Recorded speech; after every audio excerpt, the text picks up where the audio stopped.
macarrão ao molho de tomate. 250 gramas de macarrão, qualquer tipo de macarrão.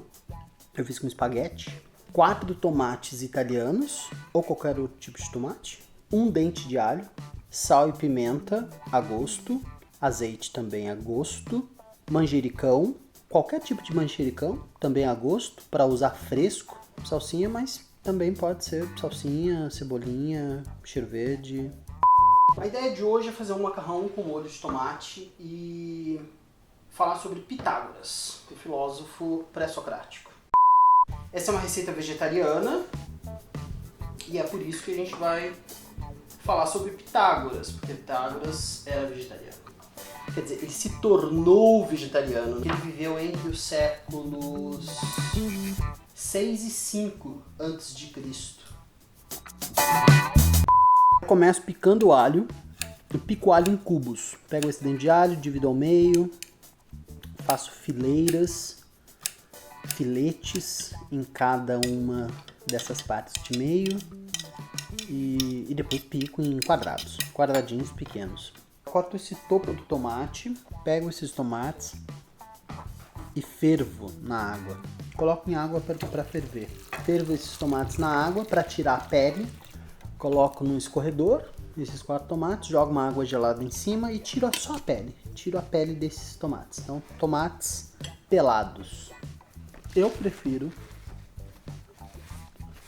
tirar a pele de tomates do que comprar o tomate pelate, por exemplo, esse tomate que é muito comum no supermercado.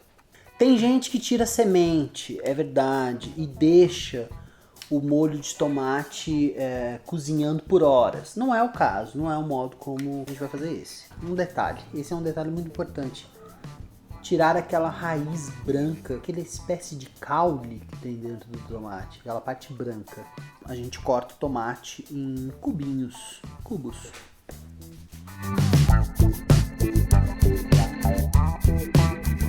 Eu acho que a ideia não é dar uma receita de macarrão ao molho de tomate, mas é brincar um pouco com as proporcionalidades, de uma epistemologia sobre as coisas que elenca um desafio de proporcionalidades entre as coisas. Esse é o lead do canal. Do canal não, dessa série. Em que eu ofereço determinadas refeições para determinados nomes da filosofia. É isso. Filosofia e alimento. No caso do Pitágoras, tem uma relação entre matemática e alimento, que é anterior. Muito provavelmente, ele tomou conhecimento dessa ideia de proporcionalidade como pensamento matemático com os egípcios. Aprender a plantar alimentos nos fez chegar até aqui. Por que a filosofia no Ocidente surge nesse lugar chamado Magna Grécia? Porque havia um número muito grande de pessoas que circulavam para lá e para cá.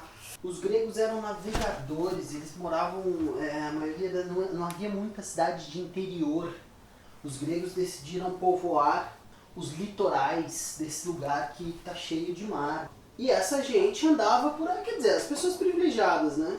Andavam, circulavam. Platão, por exemplo, foi trabalhar em cidades dessa região. Isso não era um país, né? É isso, a Grécia não é um país. Eram grandes cidades. Por exemplo, Crotona, que é a cidade para onde o Pitágoras nasceu, numa ilha, que eu não sei exatamente onde é a localização. Circulou muito por essa Grécia antiga, né? Navegou muito por aí, era rico, natural rico, e com 55 ou 56 anos mais ou menos, ele se muda. Eu não sei se é exatamente da cidade de onde ele nasceu, mas ele vai para uma cidade chamada Crotona, que hoje é uma... eu não sei se é Calábria ou se é Sicília. Enfim, ele vai com 50 e poucos anos para essa outra região dessa Grécia Antiga. E é uma cidade que na época tinha 300 mil pessoas. A gente está pensando em 2.500 anos atrás, numa cidade que tem 300 mil pessoas. É um dado impressionante.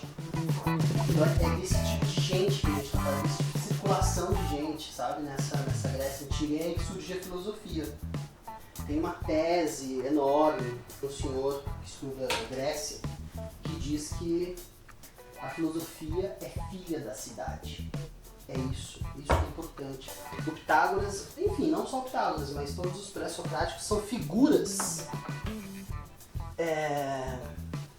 E as filósofas também, né? É bom que a gente diga isso, os manuais de filosofia não trazem filósofas. As filósofas são desta época, do início da filosofia, evidentemente. Aí elas estavam, e em alguns livros elas são confundidas pelos homens que escreveram esses livros como pitonisas, seres místicos e não racionais e científicos. Na panela, a gente começa com alho, sem segredo, né? Quantas culinárias começam com alho? Frita um pouco o alho, de tal modo que não queime o alho. Qual é o ponto ideal para o alho? Alho amarelo, laranjinha, pronto, alho laranja. Aqui eu já coloco sal e pimenta, sal em pó, tá? Sal em pó, sal fino. E pimenta, também pimenta em pó. Eu uso preferencialmente pimenta preta, pimenta do reino. Viro o tomate em cima desse alho, vai fazer aquele som de chapa, quando alguma coisa molhada cai na chapa, o tomate caindo no alho com um pouco de azeite.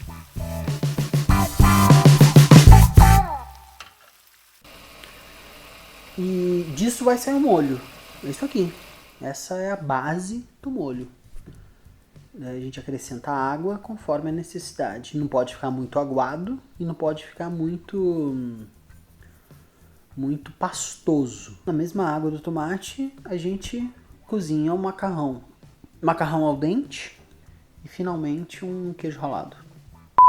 Pitágoras é um filósofo que não escreveu nada. Nós só sabemos sobre ele por narrativa oral dos pitagóricos. Platão e Aristóteles conheceram pitagóricos em Atenas, por exemplo. Depois tem livros dos romanos, daí sim, biografias, estudos mais de história da filosofia. Eu falava sobre as mulheres dessa época, né? A gente tem... tá vendo que vergonha? Eu não sei o nome das filósofas. Olha como fui mal educado. Não tinha filosofia, né? Então não era um acordo entre eles. Estamos todos aqui fazendo filosofia. Então filosofia era muitas coisas. Filosofia era ciência, filosofia era religião, era seita. Alimentação, por exemplo, eu acho que é esse o caso para Pitágoras. Quando ele se muda lá para Crotona, essa cidade enorme lá, ele começa, ele para de comer carne. É lá, com 55 anos. Era isso que eu queria te contar.